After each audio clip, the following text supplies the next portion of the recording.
Hey, hey, hey, ¿cómo están todos? Bienvenidos de regreso a Perípatos, el podcast creado y conducido por Sebastián Cova, en sociedad con Guillermo Garrido, allá en Orlando, Florida, pero básicamente llevado por mí.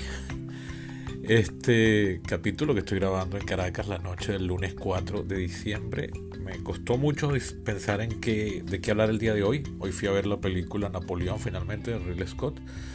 Pensé en grabar un capítulo sobre eso, pero yo había dicho en un capítulo anterior de este mismo año que había sacado los temas de cine de este podcast para dejarlos a mi programa de radio dominical, que transmito aquí en Caracas, pero que también está disponible en internet. Entonces voy a mantenerme firme con eso. Y voy a hacer un breve comentario sobre el chavismo, inspirado por el referéndum que tuvo lugar el día de ayer, 3 de diciembre. Sin más preámbulo, entro en materia.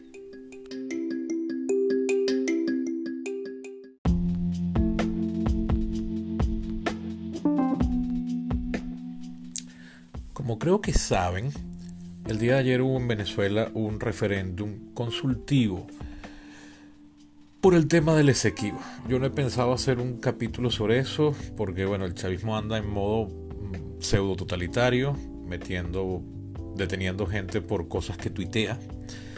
Y justo cuando habíamos empezado a pensar que el chavismo se estaba abriendo y volviendo más tolerante, pues no. Y justo cuando habíamos empezado a creer que el chavismo estaba teniendo que aceptar la realidad de la existencia política del contrario, pues no. Bueno, no sé si creíamos eso, pero nos abríamos a la posibilidad y quizás no también haya sido el mero deseo. Eso que en inglés llaman fabulosamente el wishful think. La cosa es que el tema del Esequibo no solo por temor al chavismo no me parece que es práctico hablarlo, sino en general es un tema que los venezolanos creo que manejamos muy mal.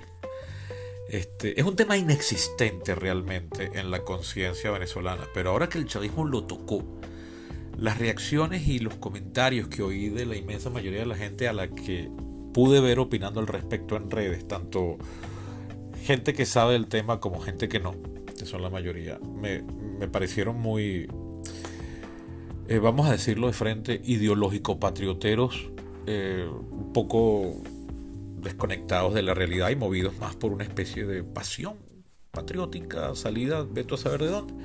Entonces no me parece que se pueda decir nada interesante. Y además yo no soy experto en el tema concreto de laudos arbitrales, de juicios internacionales, ni de política internacional.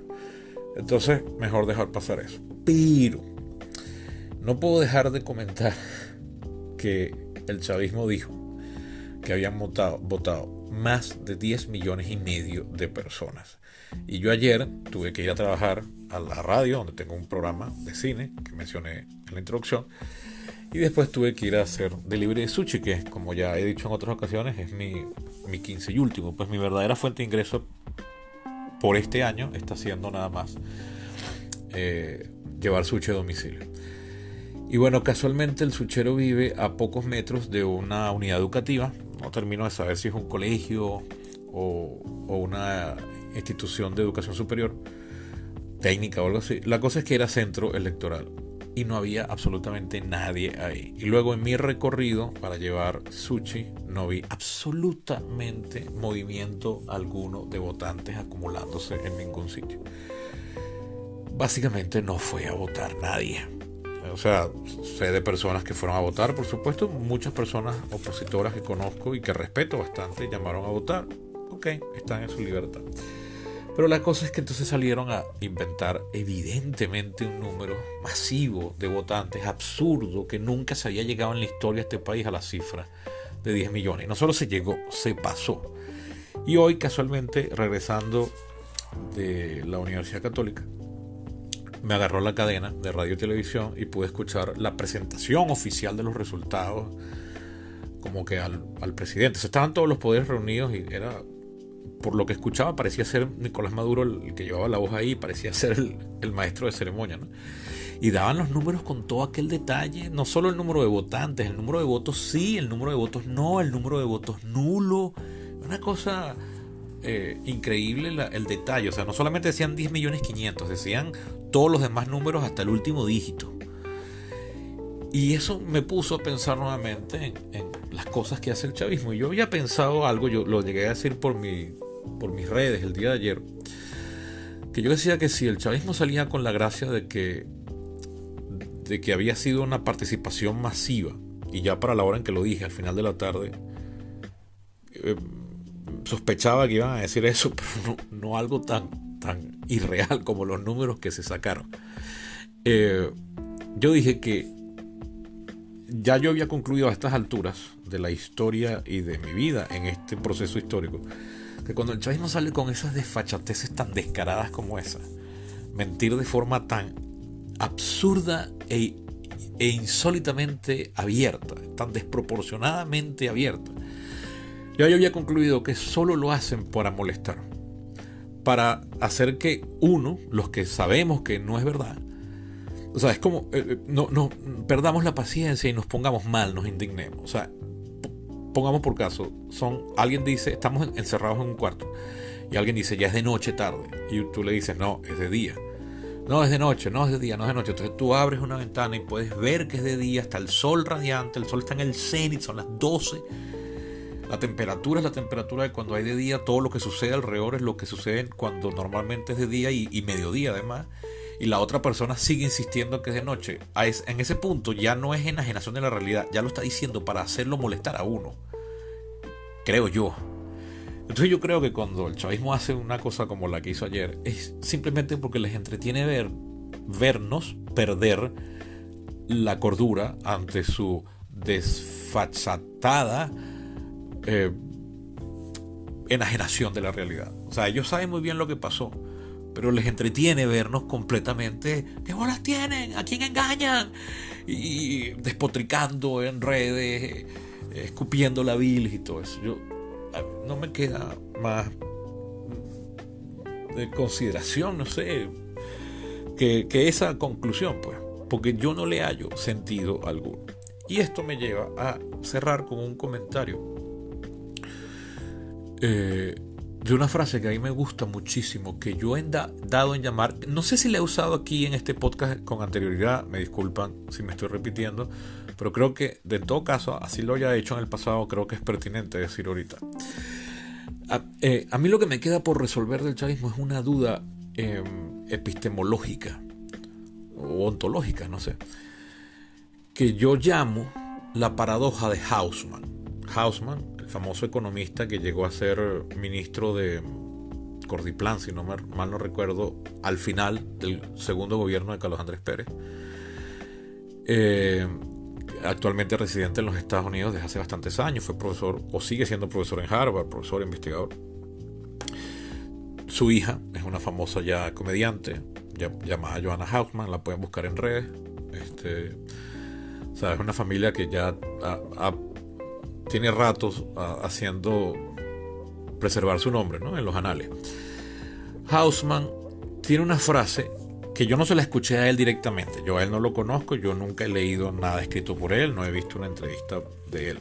Sé quién es, bueno, porque leo y estoy enterado de cosas, ¿no? Pero se la escuché, fue a Diego Urbaneja, el abogado, historiador venezolano que fue miembro importante de la MUT, en el mejor momento de la MUT, hace unos 10, 12 años. Y él tenía o tiene todavía un programa de radio que se llama La Linterna en la emisora Radio Caracas Radio 750 AM. Y yo solía ir a ese programa con mi papá. Mi papá se autoinvitó en una época a ir a ese programa. Estuvo yendo como desde 2008 hasta que murió. En 2013 mi papá iba todos los miércoles. Y muchas veces me pedía que yo lo llevara y yo entraba con él a la cabina y en un punto Diego me cogió confianza y me dio a hablar de algunos temas. Y después hemos quedado en buenas relaciones y de vez en cuando, sobre todo cuando él quiere hablar de los Estados Unidos, me invita a su programa. Pero todavía en vida de mi papá, él dijo un día fuera del aire, ya habíamos terminado un programa de 1 hora nada más, que se transmitía, creo que de 2 a 3, y si no, de 1 a 2. Era al comienzo de la tarde. Él dijo una vez, esta frase que yo le escuché a Haussmann, a mí me gusta mucho. Yo no sé si el chavismo, las cosas que hace, las hace porque son muy ineptos, Pero llega un punto que yo digo, no se puede ser tan inepto. No hay forma física. Tiene que ser que lo hacen por maldad. Pero cuando comienzo a ver a seguir pensando en las cosas que hacen y viendo las cosas que hacen, digo, no, ya va. Pero para ser malo, para hacer las cosas por maldad, tienes que hacerlas bien. Para que la maldad tenga sentido y para que no te jodan a ti de retruque. O para que tenga alguna... O sea, al final se ejecute, haga sentir mal al otro, ¿no? No puede ser, no es... La estoy haciendo más larga, la hizo mucho más corta. Pero la estoy elaborando una vez. Entonces, le decía, no es que son malos, es que son ineptos. O sea, él dijo la frase como que no, mira, el chavismo a veces cuando me convenzo de que es demasiado inepto, pienso, no, es que no son ineptos, es que son malos. Pero cuando digo, no vale, es que para ser malo hay que hacerlo bien, no puede ser, es que son ineptos. Y que él vivía todo el tiempo entre esas dudas de si era una o era la otra.